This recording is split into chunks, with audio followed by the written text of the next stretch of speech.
আমার আব্বা আম্মা নাই, আমার বড় ভাই ছিল পুলিশের সাব ইন্সপেক্টর, যে রাষ্ট্রের জন্য কাজ করেছে, তারপর আজকের চাকরি নেই, হতাশা। I can speak English 20 hours, আমি বাংলা অনার্স মাস্টার্স কমপ্লিট করছি, আজকে আমাদের চাকরি নেই। আমার মিথ্যা অভিযোগ দিয়ে বিলুপ্ত করা হয় কমিটি, তাতেও কিছু করার নয়। আমি মানসিক ভারসাম্য কিনা সেটা আপনাদের কাছে প্রমাণ করবো। I can speak English 20 hours, I believe that Allah is almighty. আর একটা মেসেজ দেবো, ছোট্ট মেসেজ, যে আল্লাহ সর্বশক্তিমান, আল্লাহ দেখে।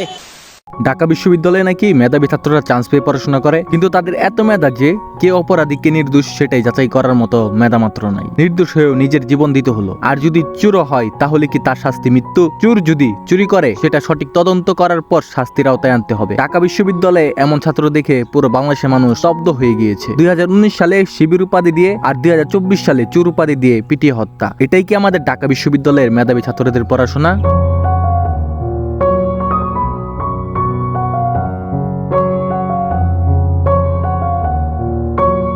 তুফাজ্জল, যাকে কিনা চোর উপাধি দিয়ে ঢাকা বিশ্ববিদ্যালয়ের ছাত্ররা নির্মমভাবে পিটিয়ে হত্যা করেছে, তাকে এমনভাবে টর্চার করা হয়েছে যা দেখে সবাই খুবই অবাক হয়েছে। তুফাজ্জলের বিষয়ে কিছু বলি। 4 বছর আগে নিহত তুফাজ্জল প্রেম সংক্রান্ত ব্যাপারে আঘাতপ্রাপ্ত হয়ে কিছুটা মানসিক ভারসাম্যহীন ছিলেন। মানসিক ভারসাম্য হারানোর আগে তিনি উপজেলার কাঁঠালতলী ইউনিয়ন ছাত্রলীগের সভাপতি ছিলেন। কয়েক বছরের মধ্যেই তুফাজ্জলের মা বাবা ও একমাত্র বড় ভাইও মারা যান, যার কারণে পরিবার ও অভিভাবকহীন হয়ে রাস্তায় রাস্তায় ঘুরতেন তুফাজ্জল। তবে বেশ কয়েক বছর যাবৎ ঢাকা বিশ্ববিদ্যালয়ে এলাকায় ঘুরে ফিরে খাবার খেতে দেখা গেছে তুফাজ্জলকে। হয়তো সেদিনও সে খাবারের খুঁজে গিয়েছিল, খাবারও পেয়েছিল, কিন্তু সেটাই ছিল তার জীবনের শেষ খাবার। খাবার খাওয়া শেষ হওয়ার পরই তার উপর নির্মমভাবে অত্যাচার শুরু করে। এক পর্যায়ে সে মৃত্যুবরণ করে। কয়েক বছরের মধ্যে যদি মা বাবা মারা যায় তাহলে ভালো মানুষও মানসিকভাবে ভেঙে পড়বে। তার উপর প্রেমে ব্যর্থতা। তুফাজ্জলের বড় ভাই তার চিকিৎসা করার চেষ্টা করছিল হয়তো, কিন্তু নিয়তির কি খেলা, তার ভাইটাও মারা যায়। তো বলেন একটা মানুষ মানসিকভাবে সুস্থ থাকবে কি করে? তুফাজ্জলের মা বাবা ভাই কেউ নাই, এখন তার হত্যার বিচার চাইবে কে? আমরা আজও মানুষ হতে পারিনি, মানুষ রূপে জানোয়ার হয়ে আছি। দেখতে ঠিকই মানুষ আমরা, কিন্তু কাজকর্মে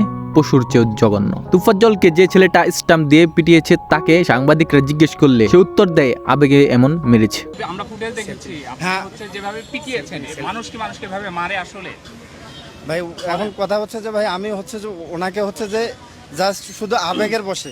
আমার কথা হলো এখন আবেগে সালাদের ঝুলিয়ে দেওয়া হোক। এইসব যৌনকর্মী ছেলেদের ঢাকা বিশ্ববিদ্যালয়ে পড়ার অধিকার তো নাই, সেই সাথে তাদের বাঁচিয়ে রাখার কোনো অপশনও দেখি না। যারা যারা তুফাজ্জল হত্যার সাথে জড়িত তাদেরকে সকলের সামনে এনে শাস্তি দেওয়া হোক। এইসব খানকির পোলাদের বাঁচিয়ে রাখলে তাদের দেখা থেকে আরো খানকির পোলা তৈরি হবে। তাই তাদের এমন কঠিন শাস্তি দেওয়া হোক যাতে সবাই সেই শাস্তি দেখে পরবর্তীতে সেই সব ভাবতেও ভয়ে কেঁপে ওঠে।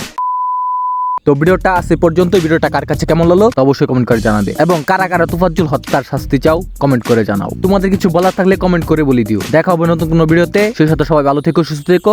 আল্লাহ হাফেজ।